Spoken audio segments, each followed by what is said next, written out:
Many advisors are treating AI like an admin tool, perhaps one to pass off to another team member, but that could be costing them dearly. Today, Sean Bailey, Horse's Mouth editor-in-chief and the leader of our AI training programs for advisors, is going to be sharing why learning AI is actually an executive skill and one that top advisors are already using to lead smarter, faster, and more confidently. So, Sean, let's get right into it with a story that you have from the early days of the internet that really captures what's happening with AI right now. You want to share that? Yeah, thanks, Doug. I was involved and when the internet came out, when the World Wide Web started to get big, which is right around 92, 93, 94, Windows 95. By then we had Netscape and then Internet Explorer everybody was getting into it. But there were still tons and like massive numbers of people who didn't know anything about email, didn't know what the World Wide Web is, had never connected online. And I worked training executives on how to use email, how to use the World Wide Web, why they wanted a web, why any organization they work for would want and need a website. Okay. One of the things I ran into early on that kind of, astounded me.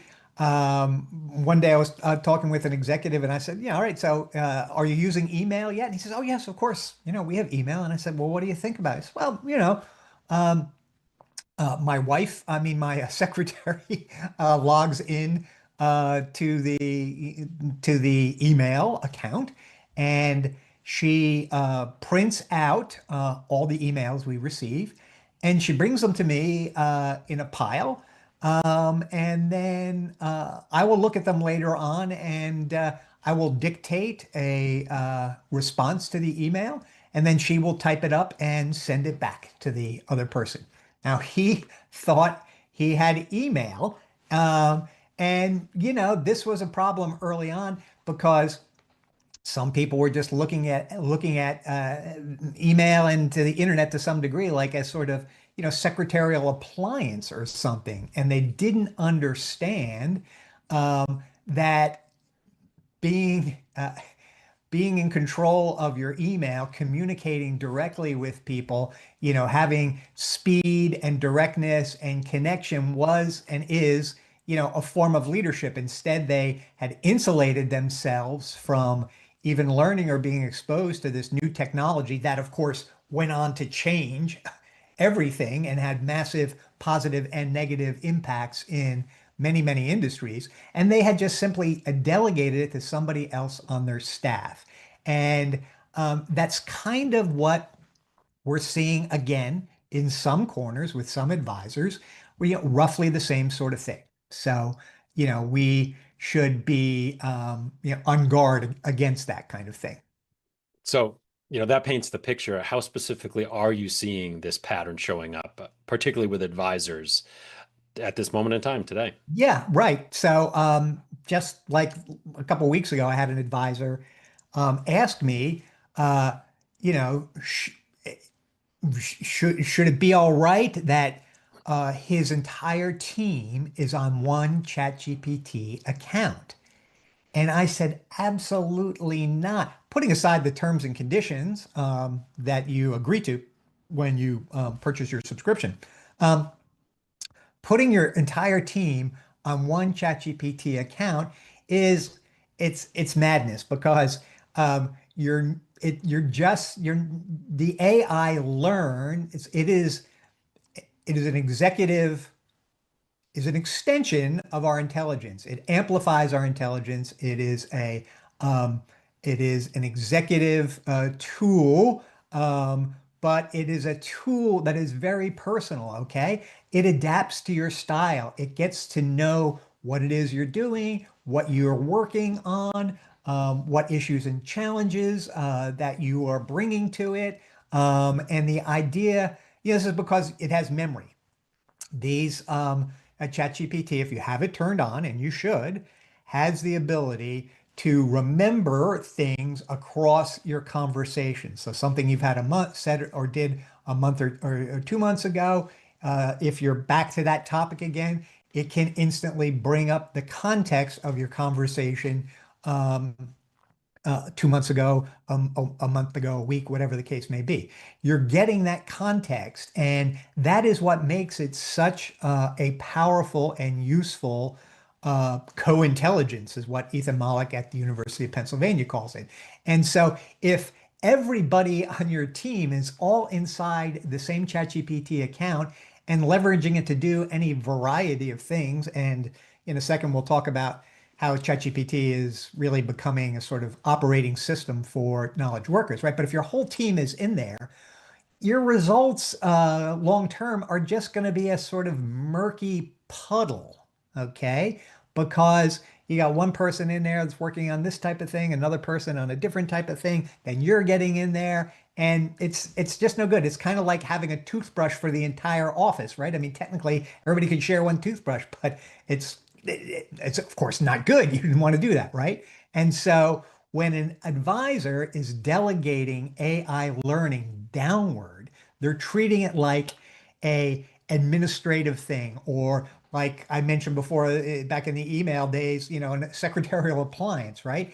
And it's not that, it's way more than that. And so that is why everybody on your team ought to have their own ChatGPT account. But more importantly, you as the advisor need to recognize that this is a technology that supercharges your ability to get things done. It's more or less kind of adding 30 or 40 IQ points to your intelligence. And uh, and of course, for the people on your team, this is one of the interesting things that Harvard study identified with the Boston Consulting Group very early on. One of the things that ChatGPT does, or these other AI models, is they dramatically beef up the performance of low performers, right? So you may have some people on your team who aren't great writers, right? Well, with ChatGPT, done the right way, when they have had the right training and they understand how to train a model to assist you in your writing styles and tones, those low performing people on your staff are suddenly performing much higher. And that is, of course, why you want each one of them to have their own account. And it's just another example of the power of AI, and why advisors should be really thinking about AI in terms of their own professional development, their own skill set, and leadership, because you're leading your team through how to take on board this massively powerful new technology. So, in terms of leadership, what is the shift that has to happen here? Yeah, well, I mean, it's realizing that AI is a strategic skill. It's not a technical one. Okay. So while there are technical pieces to understanding how to operate AI, we've just done a study over the summer, uh, and we identified, 52 different um, modes, models, um, tools, selectors, settings within ChatGPT that, when understood and configured in the right way, give you amazing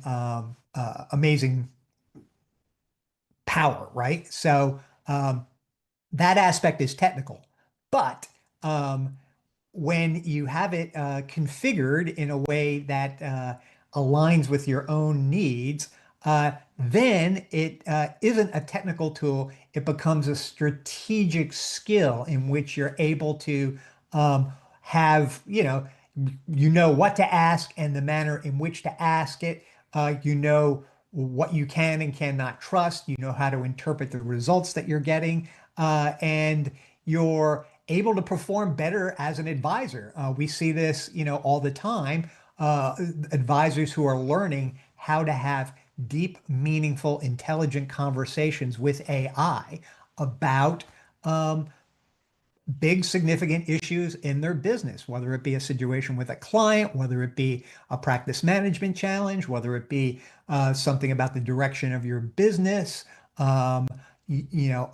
AI can deliver, um, custom advice to you about the challenges that you're working on. And so when you view it as a strategic skill and not as a tool, then you're able to, get these insights. You're able to move and get things done more quickly. The AI, one of the miracles of AI is it collapses space and time, right? So something that could take you, depending upon what it is, something could take you 2 hours, could take 20 minutes. Something that could take you all day could take 2 hours. Something that could take you 2 or 3 weeks can be done in a day or two.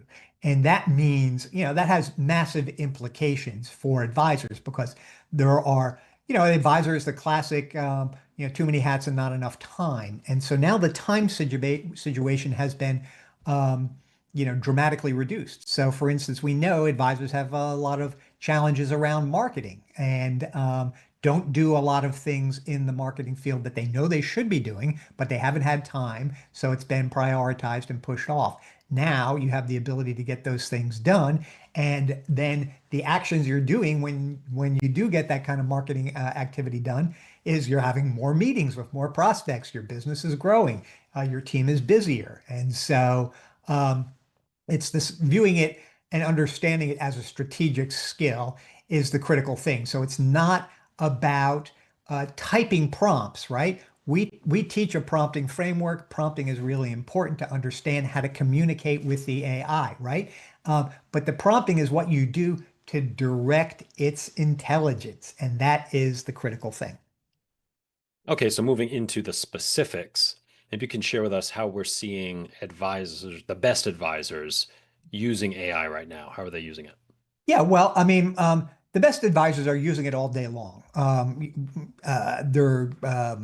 They're power users, daily users of AI. So we did a horse's mouth advisor AI usage survey in the spring of 2024, and at that point in time, just about 12% of advisors were using AI at least once a day. Okay. Then we did the survey again this last spring, 1 year later, and now we have 24% of advisors using AI daily. So these are advisors who have gotten over the hump and they're not treating it uh, like a tool for them and everybody else to share around the office. Instead, they're using it strategically.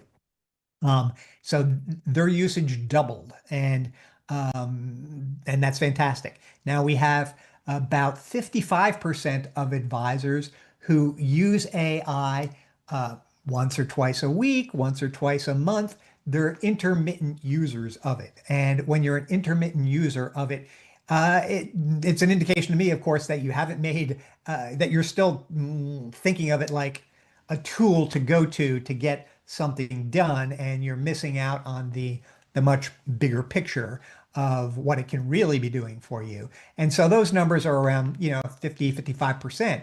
And then we got another 20% or so that still aren't using AI, right? So there is a lot of room here for improvement. And, again, the advisors, those power users, right? They're using it for strategic planning.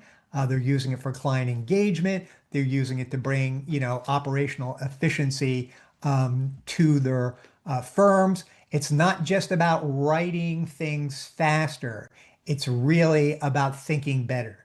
And, to me, thinking with AI is, the sort of the highest level of engagement that I think advisors um, want to strive for. And I think, those daily users are definitely within that range of thinking better because they're learning how to think better with AI. Okay, so if somebody is, they're hearing this all sounds good, but they really want to feel what's possible when they make this shift. What could they do? Well, I mean, uh, you could be using AI to analyze competing market views, right? You have some people saying, some people saying, oh, the market's over subscribed at this point. We're looking at a pullback.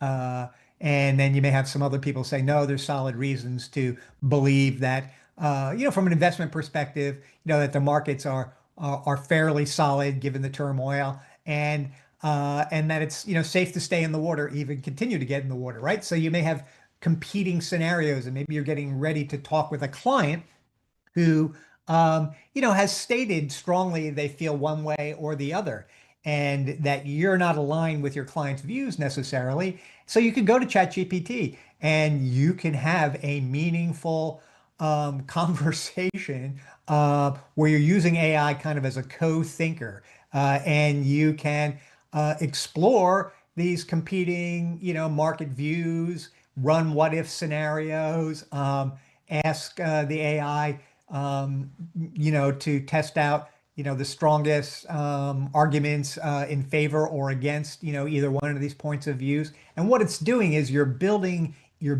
insights, you're testing and growing your own thinking around understanding what's going on with the market, and then you're developing a knowledgeable and considered opinion of where the market is at this moment in time. AI is helping you, and then you're better prepared and more confident in the recommendations and the kinds of meetings or you may have with a client around a market situation like that.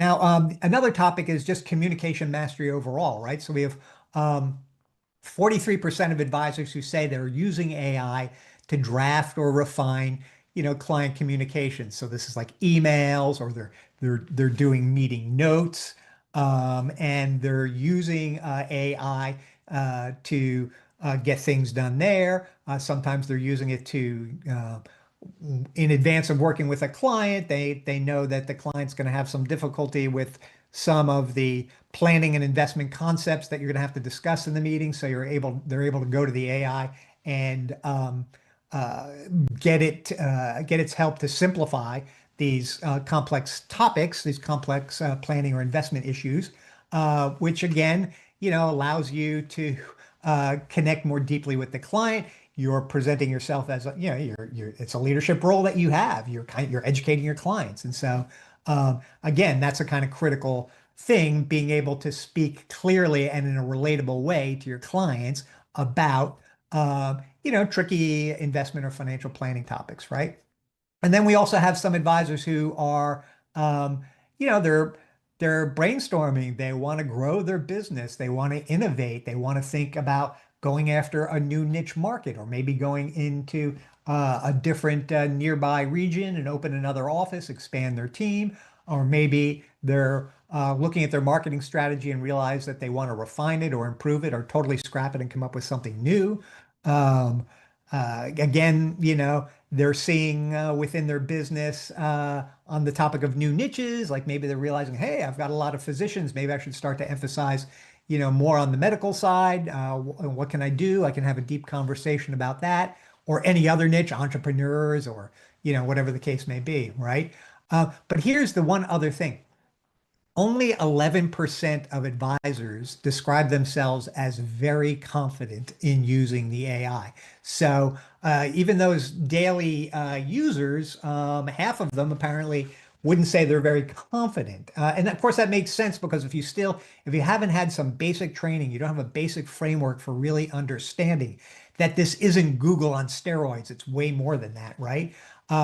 When you have that framework, you're going to be much better off. But if you don't have that framework, you're still kind of flailing around. And so we're just finding that when advisors get over the hump and start using it strategically, not simply as another place to go to search for information, they're getting insights. They're getting more fluent in how this technology works.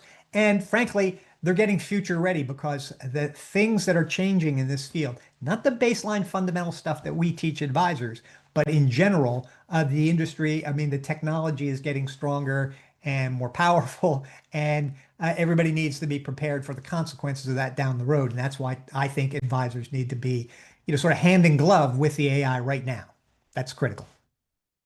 Okay, well, what about some prompts maybe that an advisor listening who wants to get a taste of what's possible could could use in their AI tool of choice. Do you have anything for them there? Yeah, yeah, we do. I've got a couple or three prompts here to share. So, let's say we're talking about sort of strategic thinking, or you've got a client coming in, and you want to prepare for the meeting.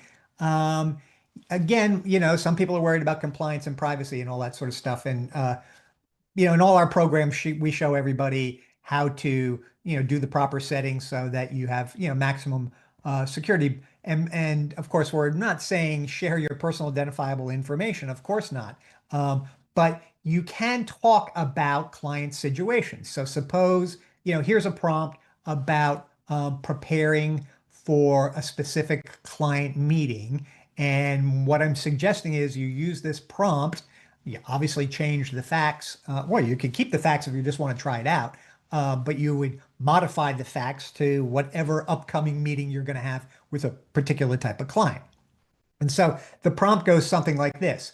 Uh, you are my meeting preparation analyst. That's the role, right? I have a meeting tomorrow with a client who is a 58-year-old business owner preparing to exit in 3 years. They have a blended family, a $3 million business, and concerns about capital gains, succession within the business, and protecting the surviving spouse. So, these are the kinds of topics I know that the client wants to talk about. So the prompt goes on with, give me a pre-meeting brief. What are the key planning priorities we should be discussing in this meeting? What questions should I ask? What are things I should watch out for? And what are for some opportunities that I can look for as well? Um, and the other key question is, or key point is like, give me a scenario that I might present to them. Okay. And then you end your prompt with, ask me questions to get the best results. This is critical because the AI is going to look at the prompt that you've just given it, which has role, task, format, context, uh, and examples. And then it's saying, ask me some questions. And so you kick off this back and forth conversation between you and ChatGPT or Claude or Gemini or Copilot. Well, you just wait and see. Wait and see what happens there. Okay. So that's one. Another one might be uh, helping you explain complex ideas to a client. So you may have a prompt that says something like, act as a skilled financial educator. Help me explain this clearly to my client. Why capital gains tax planning matters before a business is sold, and how charitable trusts and installment sales might reduce tax burden.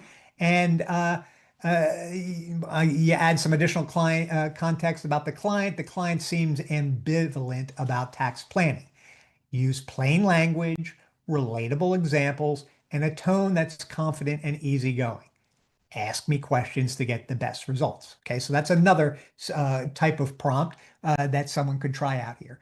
And then the third one is kind of a relationship builder one, and it shows you, how AI can help you personalize your follow-up or, deepen trust with people. And so that prompt is based on what you know about physicians nearing retirement in California or New York or New Jersey, whatever state, right?